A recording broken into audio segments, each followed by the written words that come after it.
আৰু সেইসমূহ যিসমূহ তেওঁৰ কাষলে চাপি আহিছে সেইসমূহক দুখন হাতেৰে তুলিছে আৰু পাৰত সেইবোৰ জমা কৰি আছে গোপীসকলে ক'লে হে ভগৱান হে কৃষ্ণ এইটো কি কাম কৰিছা তুমি যমুনাত নামিছা আৰু ইয়াতে যিমানবোৰ পাত পটুৱা উটি আহিছে ভাহি আহিছে সেইবোৰ এটা এটাকে পাৰত তুলি আছা কি কৰিছা তেতিয়া ভগৱন্ত পুৰুষে গোপীসকলক বহু ডাঙৰ তত্ত্ব এটা কৈছে যে চোৱাচোন মোৰ প্ৰাণৰ গোপীসকল মই এইসকলক পাৰলে তুলি আছো কোন সকলক যিসকলে মোৰ কাষ চাপি আহিছে অৰ্থাৎ যমুনাত যিসকল ভাহি গৈ আছে তাৰ মাজতে যিসকল ভগৱন্ত পুৰুষৰ কাষলে চাপি আহিছে সেইসকলক কিন্তু ভগৱন্ত পুৰুষে পাৰলে তুলিছে অৰ্থাৎ এই কথাটোকে অৰ্থটো বুজায় যে এইখন সংসাৰ জগতখনো এখন ভৱ সমুদ্ৰ এখন নদী ধৰি ললো এখন সংসাৰ নদী বৈ আছে আৰু সেই সংসাৰ নদীখনত আপুনি ময়ো জীৱ বৈ গৈ আছো কিন্তু এনেকে বৈ গৈ থাকিও যিসকলে ভগৱন্ত পুৰুষৰ সমীপ চাপিলে তেওঁলোকে কিন্তু ভগৱন্ত পুৰুষে তেওঁলোকক পাৰ কৰি দিয়ে ভগৱন্ত পুৰুষে তেওঁলোকক কেতিয়াও বিমুখ নকৰে পাৰ কৰিবই এই কথাটো দৃঢ়তাৰে জনাটো উচিত এই কথা ব্ৰহ্মা আদি কৰি দেৱতাসকলে ভগৱন্ত পুৰুষক প্ৰাৰ্থনা কৰিছে হে ৰাম ধৰিবাহা অৱতাৰ হৰিবা ভূমিৰ ভাৰ কিনো ভৈলা আনন্দ আমাৰ আর তোমার পাওর খুঁজে অলঙ্কৃত হইবে ভূমি ধ্বজ বজ্র দেখিবু অঙ্কুশ হে রাম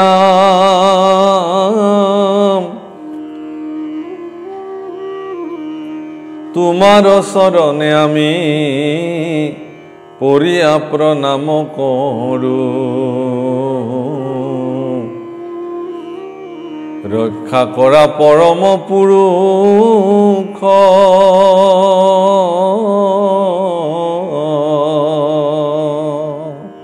হে প্ৰভু আমি তোমাৰ চৰণত প্ৰণিপাত জনাইছো তুমি পৃথিৱীলৈ আহিবা আমি গম পালো আটাইতকৈ ভাল কথাটো হ'ল যে তুমি পৃথিৱীত চৰণ থবা আৰু তোমাৰ চৰণত বিদ্যমান হৈ থকা ধ্বজ বজ্ৰ অঙ্কুশ পদ্ম আৰু জব এই পঞ্চচিহ্ন আমি পুনৰ দেখিবলৈ পাম হে পৰম পুৰুষ তোমাৰ এই বিৰল চৰণত আমি কোটি কোটি প্ৰণাম জনাইছো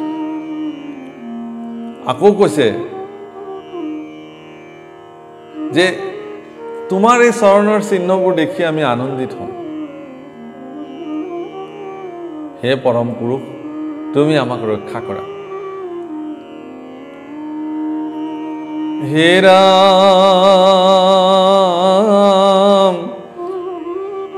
এহি মতে মাধৱক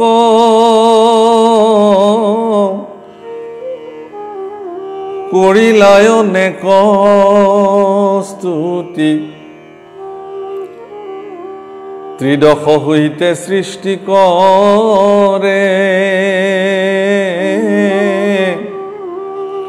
ও শুনিওক সভাসদ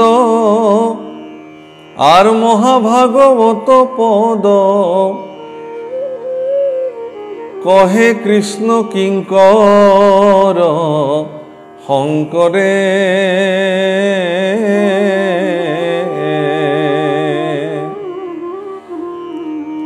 এই ধৰণে ত্ৰিদশ দেৱতা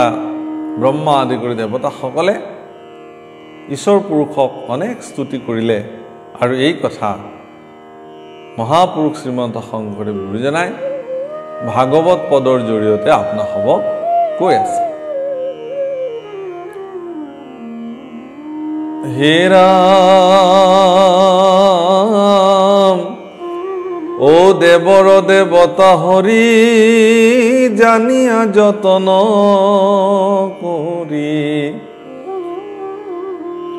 লয়ো এক শৰণ কৃষ্ণ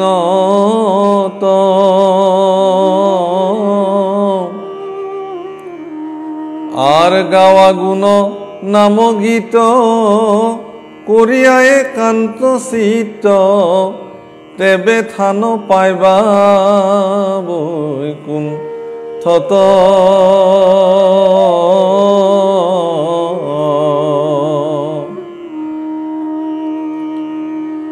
আর শুনিও ক অভিপ্রায় আতপরে পুণ্য নাই হুয়ে শুদ্ধ মহা অন্তর্জাতি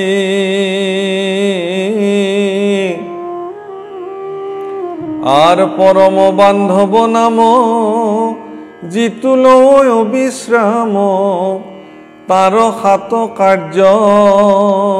সাধয়াতি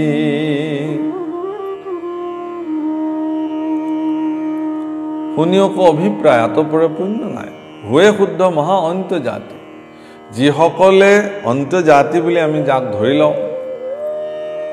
নিজ জাতি বুলি আমি যাক কওঁ সেই অন্তৰ্জাতি সকলো ভগৱন্ত পুৰুষৰ নাম ললে তেওঁলোকৰ নিষ্ঠাৰ হয় এই জাগতিক জগতত তেওঁলোকে নিষ্কৃতি পায়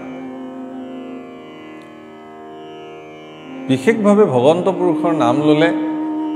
সাত কাৰ্য সাধন হয় অৱশ্যে এটো ঠিক যে নামৰ আকৌ 10টা অপৰাধো আছে কীৰ্তনত মহাপুৰুষে উল্লেখ কৰিছে যে নাম ললে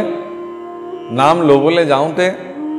নামৰ পৰা যেনে ধৰণে 7টা কাৰ্য সাধিত হ'ব পাৰে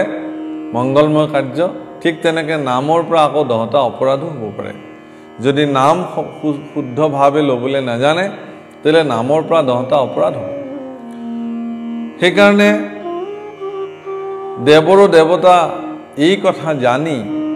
ভগৱন্ত পুৰুষৰ চৰণত আপোনা সকলো আশ্ৰিত হওক ভাগৱতে এই কথা কৈছে আৰু লয়ো এক শৰণ কৃষ্ণ কৃষ্ণতে একান্ত শৰণ গ্ৰহণ কৰে আমি আগতেও কৈছো শৰণ মানে আশ্ৰয় শৰণৰ কথা বিভিন্নজনে বিভিন্ন ধৰণে ক'ব পাৰে বিভিন্ন প্ৰকাৰে শৰণ কেৱল এটা আনুষ্ঠানিকতা নহয়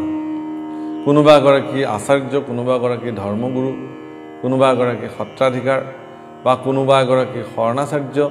তেওঁলোকৰ ওচৰত গৈ গোৱাপান দণ্ড অৰিহণা দিলেই কেৱল মাত্ৰ শৰণ নহয় শৰণ এটা আভ্যন্তৰিক প্ৰক্ৰিয়া বহুতে শৰণ লৈ থৈ দিয়ে শৰণ লৈ থৈ দিয়া বস্তু নহয় শৰণক প্ৰায়োগিক দিশত ব্যৱহাৰ কৰা এটা বস্তু এটা প্ৰক্ৰিয়া এজন ব্যক্তি যিদিনাখনে ভগৱানৰ ওচৰত কায় বাক্য মন সমৰ্পিতভাৱে ঈশ্বৰৰ ওচৰত শৰণ গ্ৰহণ কৰে সেইদিনাখনৰ পৰা তেওঁৰ দ্বিজত্ব প্ৰাপ্তি হয় তেওঁ দ্বিতীয় জন্ম সাধন হয় মাতৃৰ গৰ্ভৰ পৰা এটা জন্ম আৰু গুৰুৰ কৃপাত এটা জন্ম তে গুৰুৰ কৃপাত শৰণ লৈ ঈশ্বৰৰ ওচৰত সমৰ্পিত হৈ মানুহে জীৱনৰ গতি সাধন কৰিব পাৰে ইয়াকে শৰণ বোলে এই শৰণ কিন্তু এক শৰণ গীতাত অনন্য শৰণ শব্দ ব্যৱহাৰ কৰিছে ন অন্য ইতি অনন্য অন্য নাই কেৱল ভগৱান কৃষ্ণৰ চৰণত সমৰ্পণ হোৱাকে শৰণ বোলে তালব্য হ যোগ ৰ যোগ মূৰ্ধন্য ন আনন্দই হব শৰীৰটোত ৰমণ কৰাৰ অৱস্থাটোৰ নামেই হ'ল শৰণ গতিকে সত্তৰে শৰণ ল'ব লাগে ভগৱানৰ ওচৰত ঈশ্বৰে নিজেই কৈছে সৰ্বধৰ্ম এৰি এক শৰণ সাক্ষাৎ সুদৃঢ় বিশ্বাসী সখী লৈ কোৱা আমাত নকৰিবা ভয় হেৰা কৰো অংগীকাৰ সমস্ত পাপতে মই কৰিব নিস্তাৰ সকলো পাপৰ পৰা মই তোমাক নিস্তাৰ দিম হে সখী তুমি কেৱল মাত্ৰ মোৰ চৰণত সকলো পৰিত্যাগ কৰি তুমি শৰণ লোৱা আশ্ৰয় লোৱা পাপ বুলি ক'লে পাপৰ সংজ্ঞা কি যে যিখিনি সময়ত আপোনাৰ মন কৃষ্ণ চিন্তাৰ পৰা ব্যতিৰেক হ'ল সেইখিনি সময়ত ঘটা প্ৰতিটো কৰ্মই পাপ কৰ্ম কৃষ্ণ চিন্তাৰে নিৰন্তৰ উদ্বেলিত হৈ থকা ব্যক্তি এগৰাকীৰ কেতিয়াও পাপবোধ আহিবই নোৱাৰে তেওঁ যি কৰ্মই নকৰক কিয় কিন্তু তেওঁৰ চিত্ত নিৰন্তৰ ভগৱানত সমৰ্পিত হৈ থাকে আৰু এই সমৰ্পিত ভাৱনাৰে কৰা সকলো কৰ্মই পুণ্য কৰ্ম সেই কাৰণে পৰম বান্ধৱ নাম লৱৈ যিটো অবিশ্ৰাম তাৰ হাত কাৰ্য সাধয় আতি দহয় পাতকগণ পুণ্য কৰয় উপাৰ্জন বিৰকতি মিলয় বিষয়ত প্ৰথম নামৰ কাৰ্য পাপসমূহ নাশ হ'ব কোনবিলাক পাপ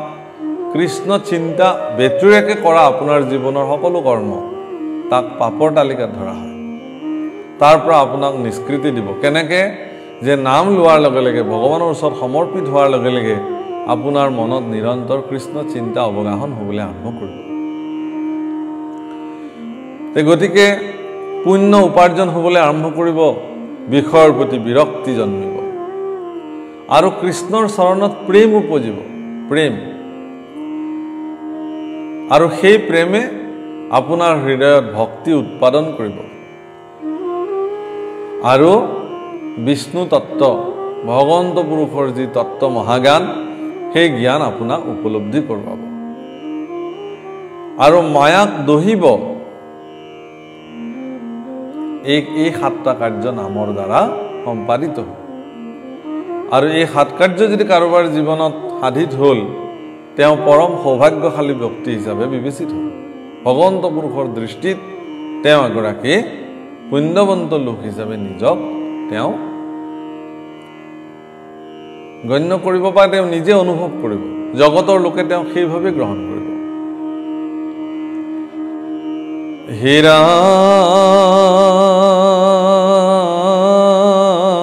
মৰা হেন নাম আছে কাছে গাঁৱে গাঁৱে মুখ আছে তথাপিতো পৰৈ যাতনাত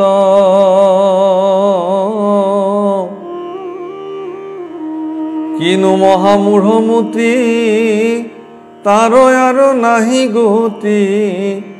কৰিলে আপুনি আত্মঘাত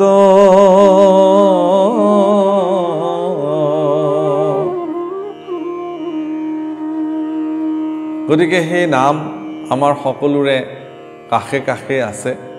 আছে কাছে নিজৰ লগতেই নাম আছে আমি কাৰো পৰা আনিব নালাগে আৰু গাঁৱে গাঁৱে প্ৰত্যেকটো শৰীৰতে আমাৰ এখনকৈ মুখ আছে মুখেৰেহে নাম গাব লাগে মুখটো আমাৰ সকলোৰে আছে এইখন মুখেৰে আমি অনেক কথা কওঁ অনেক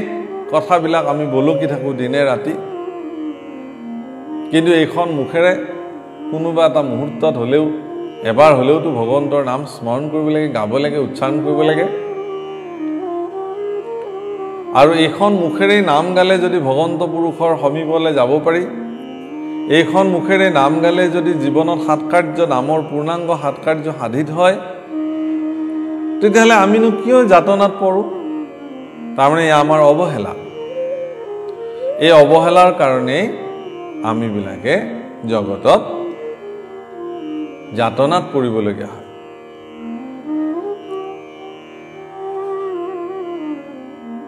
হে ৰাম হেন নাম আছে কাছে গাঁৱে গাঁৱে মুখ আছে তথাপিতো পৰৈ যাতনাত অ কিনো মহামূঢ়মতি তাৰৈ আৰু নাহি গতি কৰিলে আপুনি আত্মঘাত গতিকে সেই প্ৰত্যেকৰে শৰীৰত মুখ আছে তথাপিতো আমি যাতনাত পৰোঁ কিনো মহামূঢ়মতি মানুহ তাৰ নাহি আন গতি কৰিলে আপুনি আত্মঘাত মানুহে ঈশ্বৰ স্মৰণ কৰিবলৈ বাদ দি যদি অন্য কৰ্মত বেছিকৈ তেওঁ তাতে জড়িত হ'বলৈ আৰম্ভ কৰে মানুহে কৰ্ম কৰিবই লাগিব বিভিন্ন ব্যক্তি বিভিন্ন কৰ্ম সাধন কৰিব জীৱিকাৰ অৰ্থে জীয়াই থাকিবৰ কাৰণে পৰিয়াল আদি পোহপাল দিবলৈ আমি কৰ্ম কৰিব লাগিব যি কৰ্মই আমাৰ জীৱনত সম্পাদিত নহওক কিয় সকলো কৰ্মতে আচলতে ভগৱন্ত পুৰুষৰ চিন্তনটো থাকিব লাগে যদি ভগৱন্ত পুৰুষৰ চিন্তন থাকে তেতিয়াহ'লে সেই কৰ্ম কেতিয়াও অমংগল কৰ্ম নহয় ই জগতৰ কল্যাণকাৰী কৰ্ম হিচাপে চিহ্নিত হে ৰাম জানিয়ে ৰায় আনমতি ভকতিত কৰাৰতি ও নেৰিবা মুখত ৰাম নাম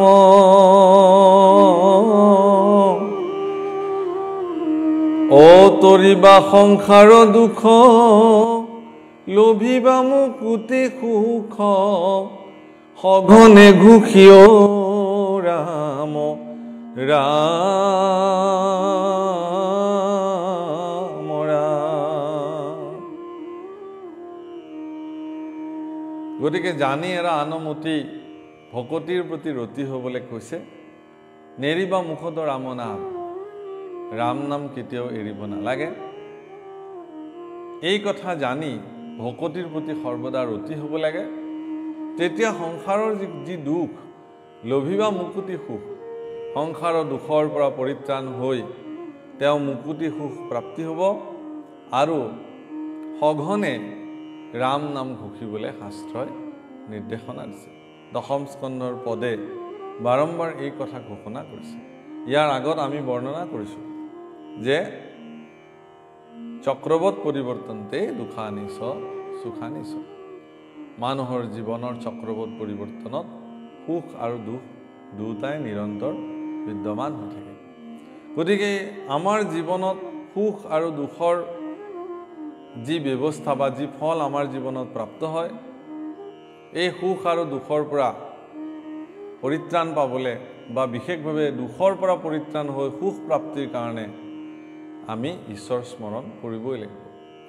আৰু কেৱল সুখেই সুখ নহয় বিষয় সুখে আমাক কেতিয়াও আনন্দিত কৰিব নোৱাৰে সেইকাৰণে সুখ আৰু আনন্দৰ মাজত পাৰ্থক্য আছে যিসকল লোকে কেৱল বিষয় সম্বন্ধ সুখ ধন জন ঐশ্বৰ্য বিভূতি এইবিলাকক লৈয়ে ব্যতিব্যস্ত হৈ থাকে তেওঁলোকে কেতিয়াও এই যিটো কৃষ্ণানন্দ সুখ বা পৰম সুখ তাৰ সন্ধান তেওঁলোকে কৰিব নোৱাৰে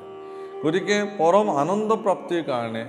ভকতি সাধন কৰিব লাগিব ৰাম নাম ল'ব লাগিব ভগৱন্তৰ চৰণত শৰণ ল'ব লাগিব তেতিয়া দেখিব যে আপুনিও সেই ব্ৰহ্মানন্দ সুখ পৰমানন্দ সুখ যি পৰম সুখৰ সন্ধান জীৱসকলে কৰে জিজ্ঞাসু লোকসকলে কৰে সেই সুখলৈকে অগ্ৰগতি হ'ব পাৰিব এই কথা কৈ দশম স্কন্ধৰ পদ সামৰিছে এই বুলি হে ৰাম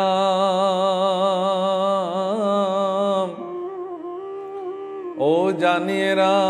আনমতি ভকতিত কৰাৰতি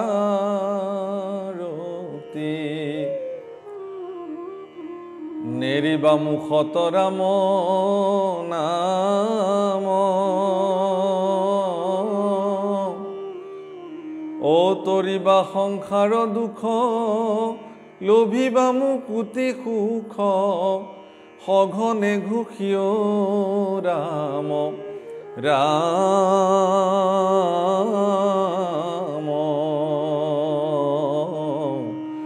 হৰি ৰাম